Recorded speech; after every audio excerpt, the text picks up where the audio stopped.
Welcome in, everyone, to the Cobra Corner. It's episode 17. My name is Will Hable, and to my right today is David Mack. We have a good show in store for you guys today. We sit down with Meadow, Morse, and Stephanie Dragan of Coker Volleyball, talk about their upcomings in the sport as well as the outlook on their season. As always, we'll have recaps of some Coker W's that happened in the past week, as well as what's in store for athletics this coming week. First up with some quick headlines, 2-0 week for men's soccer in the new national rankings released tomorrow. So the Cobras will look from going from just receiving votes to getting back into that top 25.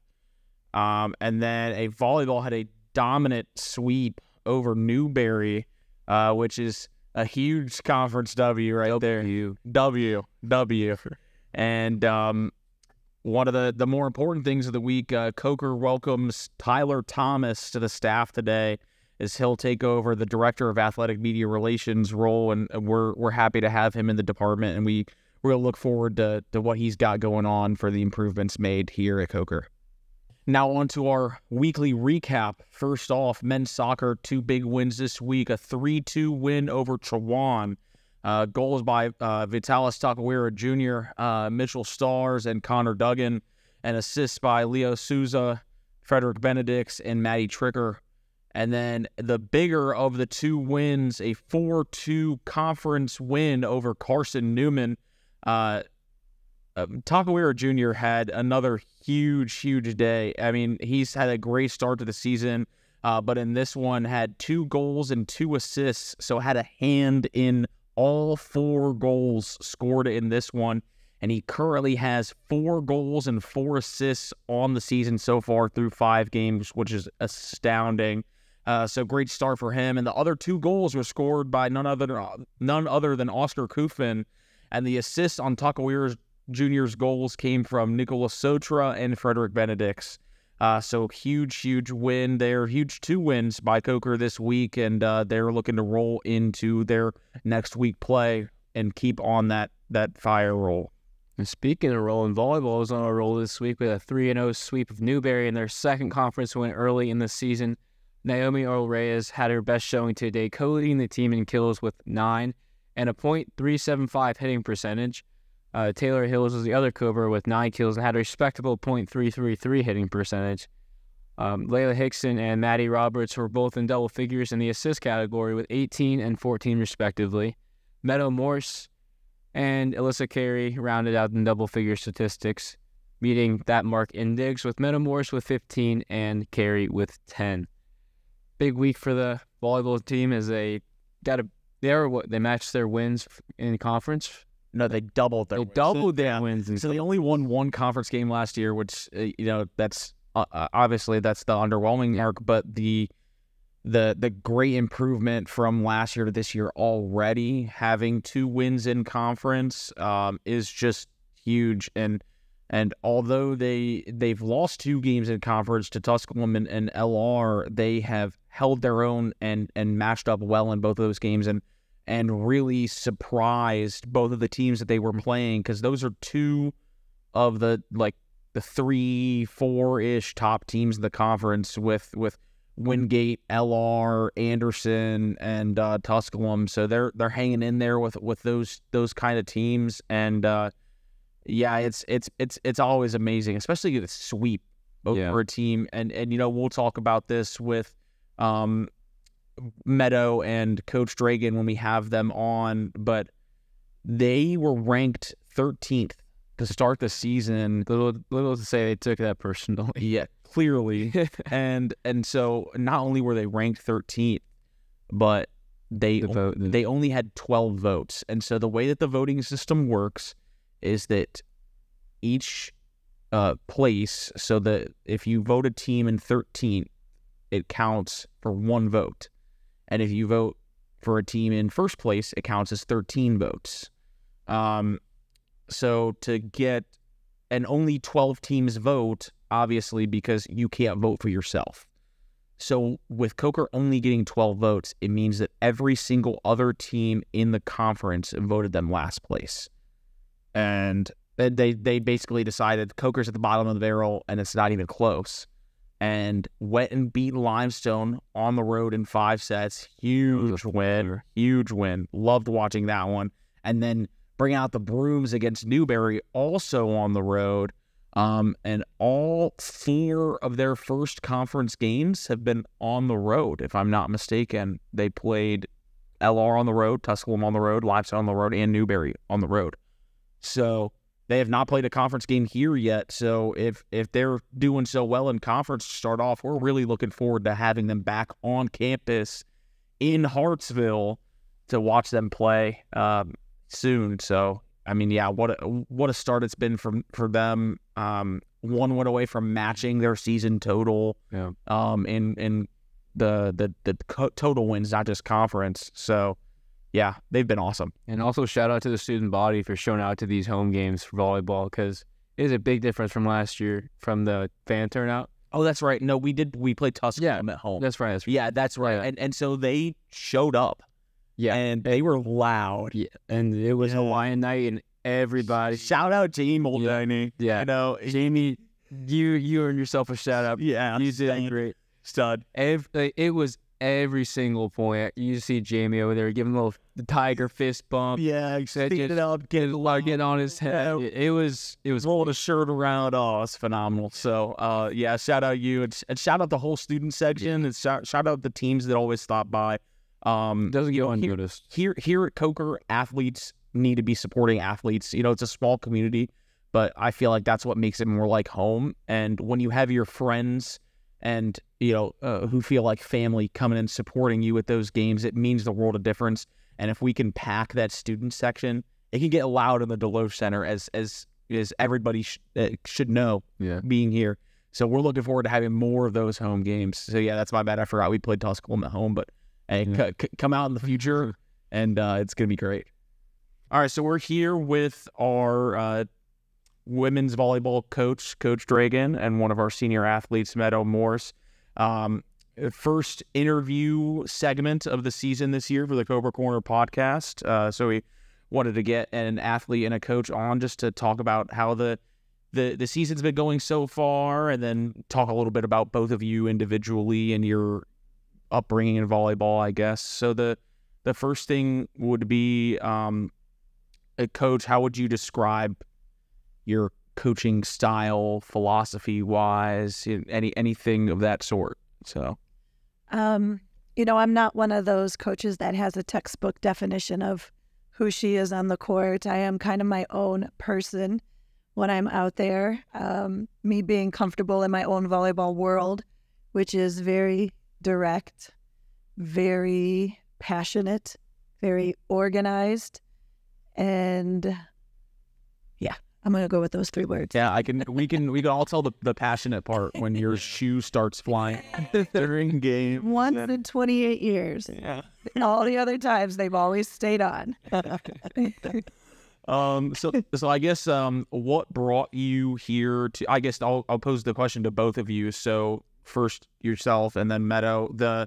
What brought you here to Coker? How did you end up on the campus, and how did you kind of give a little timeline in terms of volleyball for you guys? Sure. So I was previously at Franklin Pierce University up in New Hampshire, and I was there for 14 years, and I was not looking to leave New Hampshire or Franklin Pierce, and it was just like the perfect day, and that meaning it was 3:30 in the afternoon, and it was pitch dark outside and negative 26 degrees.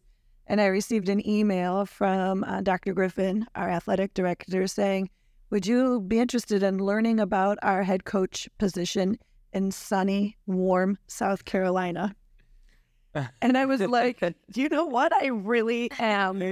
Right now, I really am. And within 24 hours, we were on the phone. And I really saw Dr. Griffin's vision for the volleyball program. And 24 hours later, I was on a Zoom interview. And then the next week, I came straight from the NCAA, where I was there for the volleyball committee meeting, and came straight here at like a 5:30 a.m. flight, and interviewed all day and spent the night and left, and was felt pretty good about everything that I experienced at Coker.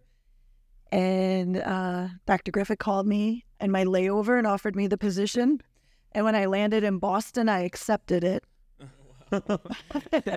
And started to tell everybody, like, guess what? I am uprooting my life. I am going for a life change. And within 2 weeks, I was here. Wow. It was a whirlwind. Sometimes I can't believe that I still had the courage to do what I did. Yeah, it's pretty awesome. That is quite a large change. Yeah. Yes. I mean, I understand that. I mean, coming from Ohio to down here is quite a change. Mm-hmm. So, I mean, yeah, I can only imagine like having your entire life set there and then just all of a sudden in the course of 2 weeks, oh yeah, I'm living in South Carolina now. South Carolina, and they're having a snow day. I was still getting the notifications on my phone about sno days. Yeah. And I'm like, it is 80 degrees here right now in February. I'm sure Meadow feels the same way. She's all the way to nowhere. So I guess where were you previous to that, and how did you get started in volleyball? I started volleyball as a young child. I mean, we're going to take it way back. Okay. Right? I mean, we're going to throw it back. I think it was like when I was like 5 or 6, my mom was a CYO coach. Okay. And so I learned very young to be around volleyball, and I was pretty good student athlete myself, playing volleyball, basketball, and softball throughout my whole life. And I played in college at Shawnee State. And then I moved to Atlanta, and that's where I started my coaching career. Okay. In 1996. And funny story about that is I was the assistant coach. I was hired as the assistant coach, and the athletic director at that time just called me. She was the head coach, and she called me into her office. She was like, "Hey, can you play in practice today?" And I was just like, 25 and just like, "Oh, I guess I can do it." I could organize, and I wrote everything out and was just perfect. And I presented it to her, and she was like, "You know what? That looks really good. By the way, you're now the head coach." Oh, wow. So I had 2 weeks of experience as an assistant coach, and she made me the head coach because she wanted to pursue real estate. There you go. Wow. Yeah. So it was just dropped right in my lap. One way. It sounds like your career development so far has been like just surprises and kind of taking things on as they come. And Oh, well, yes, because I was also coaching softball there, volleyball and softball. Okay. And then I left Agnes Scott and moved to Kentucky. And I was at Center College, which was a Division III school, and I was their volleyball and softball coach. All right. But, back in the day, a lot of the female teams had coaches that coached dual sports. Yeah. Sports. It was very common. There weren't a lot of like full-time, just like head volleyball coaching positions. A lot of other people had other roles within departments. And I managed to squeak my way out of being their softball coach, and had a great time at Center College. Left Center College for the big, shiny, flashy lights of Division I, and went from Division III to Western Carolina University, where my experience was completely different. Yeah. I was let go from Western Carolina. I could not change the culture there. I tried. The student athletes did not welcome me. I tried. And then I was unemployed for 6 months and living back up in wonderful Cleveland, Ohio. Love it. Yeah. And with my parents. Nothing like being 35 and living with your parents again. Lovely. And then Franklin Pierce offered me their position, and that's how I spent 14 years in New Hampshire. Wow. Yeah. What a journey it's been. Yeah. Goodness. This is my 28th year as a head coach. Wow. That's awesome. Mm-hmm. I want to bounce it over to Meadow. Yeah, I was say that now it's your turn. Well, I've not been alive for 28 years. I did gymnastics whenever I was younger, and that kind of like built a foundation for sports for me. So me and my sister did that together. And then as I got older, I started having problems with my ankle. And so I decided to opt out of gymnastics, and I went for softball, cheer, and volleyball. I kept breaking my ankle in softball too. So I was like, okay, fine, we'll go to volleyball. So then it was cheer and volleyball in high school. And then doctors were like, okay, you have to pick one. It's too hard. So like, okay. So I picked volleyball. And I don't regret it at all. Yeah, clearly working at this point. So that's pretty well. Yeah. So I still have had quite a bit of trouble with my ankles in volleyball as well, but I didn't let that stop me. I played all 4 years of high school, and I absolutely fell in love with it from my coach. Like, she was also my history teacher, and she's like the best woman, and like I love her so much with my whole heart. She just made me fall in love with the sport, and she had like such a passion for it that she instilled in all of her athletes. And I think a majority of us carried that over into whether we did all go play in college, or the ones that didn't go and play in college carried that over into their like career paths and what they chose to do in their life. So my freshman year, I actually did not play volleyball. I just went to a local school at home back in Southeast Missouri. And then I transferred. I had been practicing with my high school coach and her high school team all that summer. So like the summer going into my sophomore year of college, I would just get reps in the gym with her because I missed it so much. And it was the very last week of July. And I told her, I was like, Coach, I want to play so bad. Like, I don't know what to do. I don't know what steps to take from here, but like, I can't like be done playing. I have opportunities where I can, and I need to do something about it. And she's like, okay, well, contact the coach. And so I had a coach that I knew at a junior college a couple of hours north of me up in St. Louis area. And so I contacted the coach, and I was like, listen, I know I told you no my senior year, but please, what are the chances like you have a spot? And she's like, we actually have one spot on the roster left, one bedroom in the apartments left. Like, it's yours. She's like, we still have the same offer and everything if you can come. And I was like, oh my gosh. Move-in was in a week and 1 day. And I went home. I told my parents and my grandparents, and they're like, what are you doing? Like, no, like, why are you doing this? Because I had been on track to graduate college and start teaching within a year and a half. So I like had my whole life planned out, like set up. And then I was like, no, I think I want to keep playing volleyball instead. So I played my year at that junior college. And then if you've ever been to Missouri, you probably don't want to go back. It's cold, not very beautiful or lovely. Not my favorite place on the planet. Some of my favorite people are there, but other than that, I don't really have. I feel that. Yeah, like you're from Ohio. Yeah, there's not a lot. The Midwest is not the best.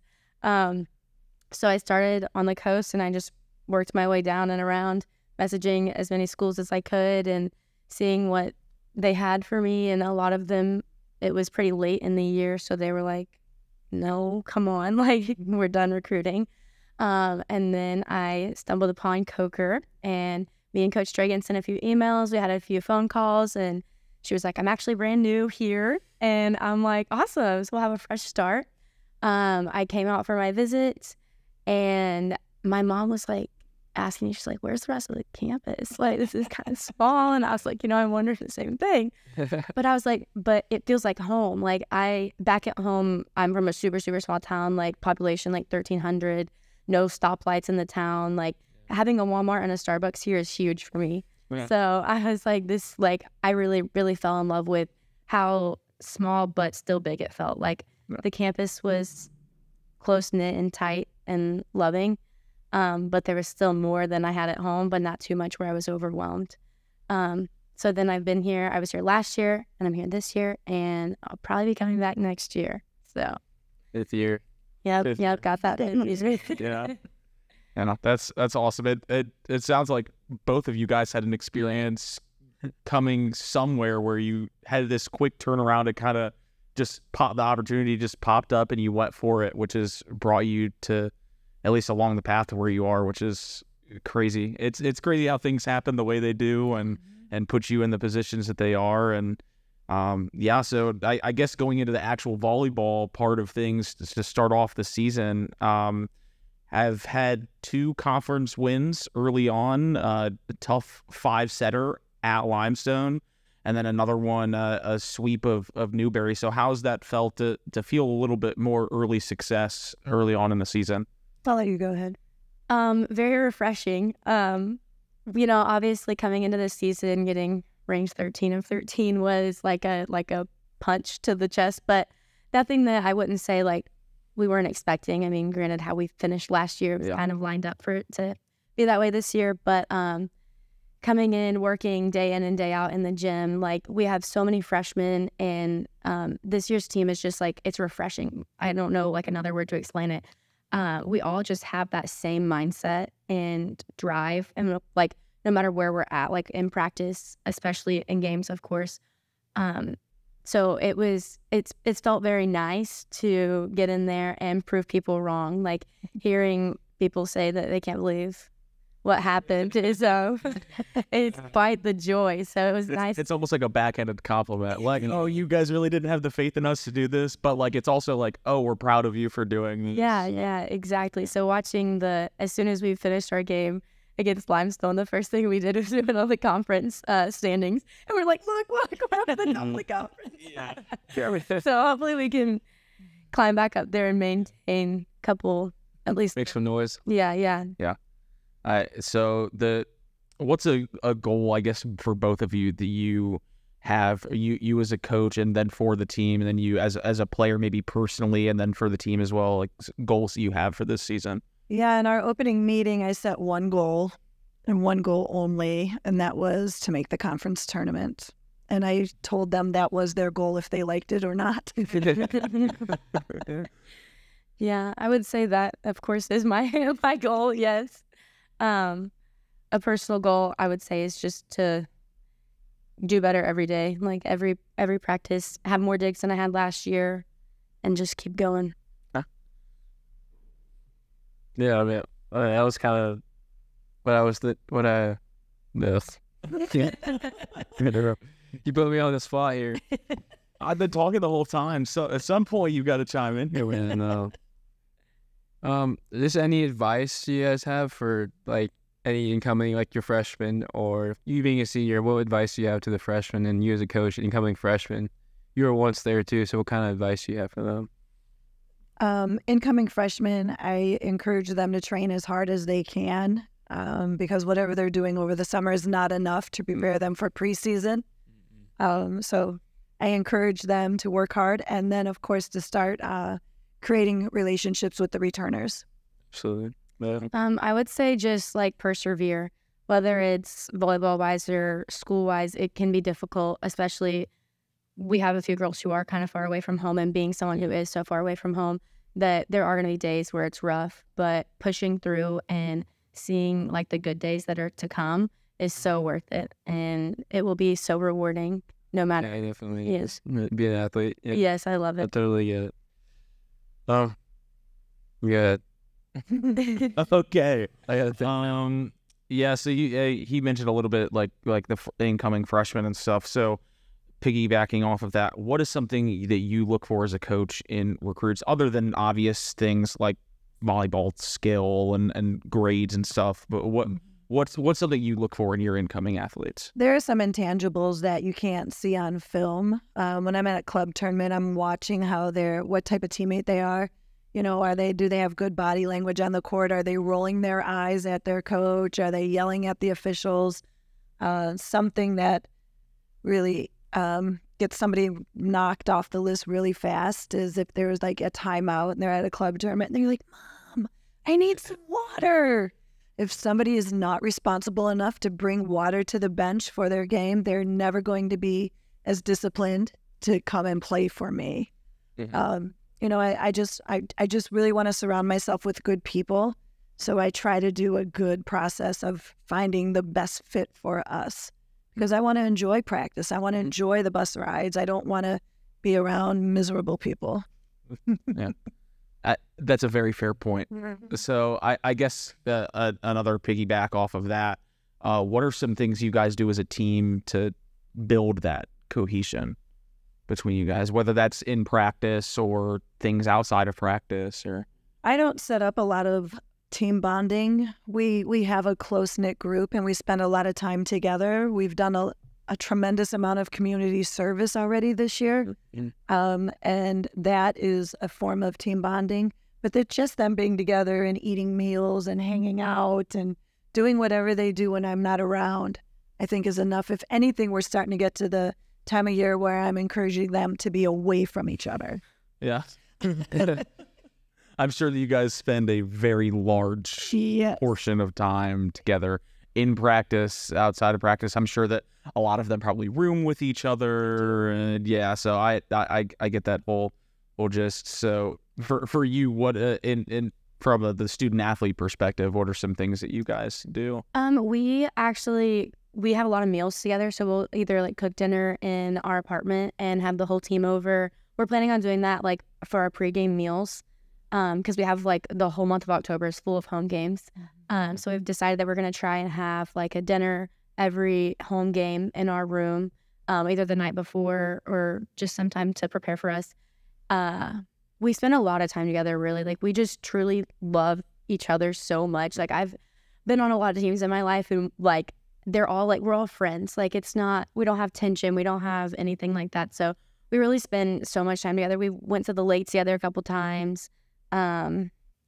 Just any chance we get, we're spending time with each other, whether it's all of us together or the freshmen all hanging out. But we spend a lot of time with each other, and Coach Dragan has tried to encourage us to stay away from each other, but we can't. Like, it's like every weekend we're hanging out together, whether it's movie nights or whatever it is. We're just spending a lot of time with each other. You can definitely tell on the court after they get a point, they're all like It's an immediate embrace together, which is that's so important. Yeah. And I'm sure that I know myself, but I know you as a current student athlete. I'm sure that's something that you like. I mean, you see with lacrosse as well. But yeah, you gotta love your teammates, but sometimes you gotta get away from them. Yeah, you don't always spend some 100%. That is a great point. Yeah, I had a very family oriented team when I was in college, and it was a small tennis. It's a smaller team, so everybody spent it was way too much time with everybody. So I agree. And then I roomed with a tennis player. We were in a suite with the tennis team. It was just we had to get away from each other for sure. Yeah. So I get that. So I kind of had a question for Meadow as a kind of reflecting on Coach Dragan, what she's done for you as a person. So how has she helped you improve as a player, like coming in from Missouri and coming down south? So how has she kind of helped you improve, and it's not only as a player but as a person? So she's always been someone that I feel like I can confide in, whether it's like whatever I have going on at home or if I just need to talk about what's going on with me on the court. She's always someone that I can feel like I can talk to no matter what's going on. Like one day in practice, I was receiving so bad and it was awful. And I knew it was because I was overthinking everything. Yeah. And so I was like, just talk to me. And she's like, all right, what'd you eat? What'd you we just have these little things. And I feel like we know each other so well. Like, I know her, she has 3 things that she does whenever she's trying to get herself back down where she needs to be. And I can always acknowledge those things. And I'm like, hey guys, just give her just a second. She needs some time. And she can always see the way that I'm acting on the court too. And we're really good about communicating with each other and telling each other what's going on. So that way we have a healthy relationship when we're playing or when I'm playing and whenever she's coaching. But she's also someone who has really high standards for me, really high expectations, and I need that. I love that. And I like to always be able to, I want those standards constantly being raised. So once I fulfill something, I want her holding me to a higher standard and making me be better all the time. And she's a great supporter and a cheerleader, but she won't blow your head up if you don't deserve it. So, whether it's academically or on the court, she's always there to reward you and to constructively criticize you. So feedback it is. Yeah, I think that's so important between, obviously a leader on the court and then the leader of the team as a whole, that for you two to be on a same page like that, I'm sure is very, very important for the team's success overall. So anything else? Yeah, I kind of have one little question for kind of both of you. It's more of a personal one, but everyone kind of has their why, why they play the sport. I mean, whether it's something that happened to them, like a person. So I just wanted to know you guys' why. Start with Coach Dragan. My why is I just love this game, and I love being a teacher, and I love just helping young women find their way and help prepare them for their next phase in life. I would say for me, I've always kind of had something as like my outlet, just like whenever I need something to do. And so in high school, it was my outlet. I went through quite a few things. And so I would just say like I used it as a way to just get anything and everything out. And I just have such a passion for the sport that I don't think I could let myself not be playing it. That one year that I took off, like it was terrible. But I think it's a great way of like reaching people. And I'm a very big Christian. I don't know if this is allowed to be spoken about, but I'm passionate about it. So I just want everything that I do to glorify God, and I try to do that on the court and spread that to my teammates and any way that I can. And everything that I do in life is just to glorify God and to spread the word, do what I can for Him. Absolutely. Well, I think that's about all we have. Yeah. Thank you for coming with all that. Yeah, we appreciate last minute planning. But thank you guys for being. Yeah. Glad to be flexing. in a volleyball. What if we want to keep those Absolutely. questions? Oh, You want? I don't actually.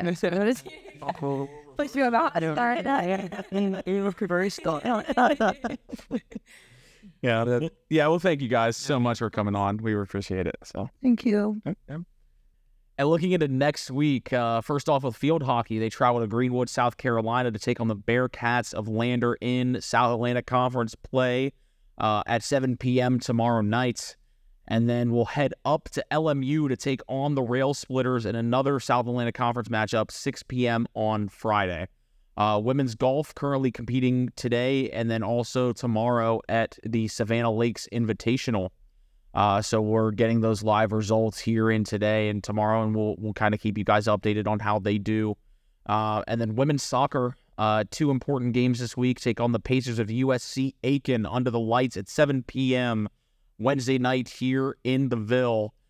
So looking forward for that one. They're back home. And then following it up, another home game Saturday. They will face the Rail Splitters of LMU at 4 p.m. here in Hartsville. So it is LMU weekend here in Hartsville.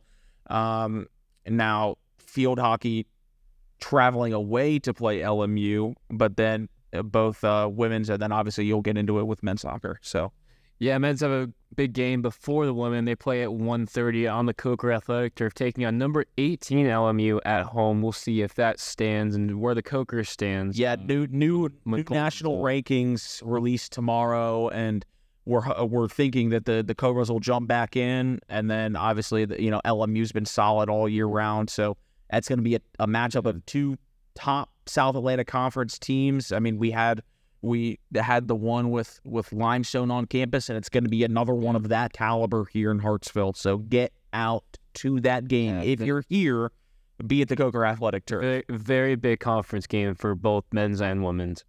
And then jumping into the tennis courts, men's and women's tennis will head to the ITA Southeast Regional on Friday, and that will run through Sunday. And then volleyball will take the trek up to UVA-Wise in a SAC conference matchup on Friday at 6 p.m. And that just about wraps up another episode of the Cobra Corner. Big thank you to Meadow, Morse, and Stephanie Dragan for joining us today, share their insights on Coker Volleyball as well as their personal journeys. Be sure to come out and support the Cobra teams in action this week. Don't forget to follow us on social media for live updates, behind-the-scenes content, and more. If you want to join the team, send an email to David Mack at dmack@coker.edu. And then now our new director, Tyler Thomas, it'll be tthomas@coker.edu. We're always looking for some students to come help us with broadcasting. If you want to learn anything that happens behind the scenes, or if you just want to have a conversation, maybe even just take some pictures at a couple of athletic events, let us know, and we'll get you on that. So yeah, we're not scary guys. We're easy to talk to. Yeah, something like that. Joke around a little bit. Yeah. But yeah, thanks for tuning in. As always, go Cobras, and we'll catch you guys next week.